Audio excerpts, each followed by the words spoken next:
وایي د یو هلک په سمندر کې بوټ ورک شو نو په ډیر خفګان سره د سمندر غاړې ته ولیکل چې سمندر یو غل دی. په یو څو فاصلو کې بل سړی خپل جال واچول چې پورته کړل نو ډیر ماهیان ونیول. له ډیر خوشحالۍ نه سمندر غاړې ته ولیکل چې سمندر د سخاوت یو مثال دی.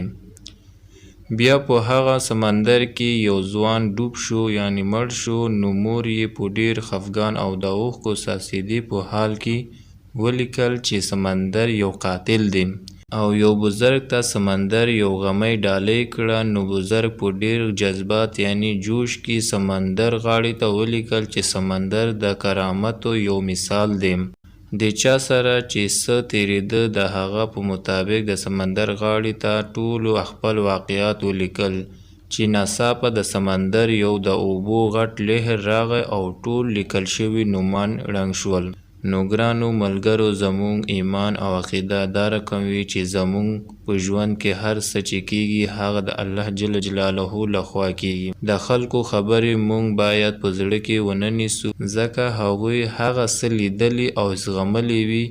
دا رقم واقعات شاته مصلحت حکمت یوازې الله جل جلاله پیژني.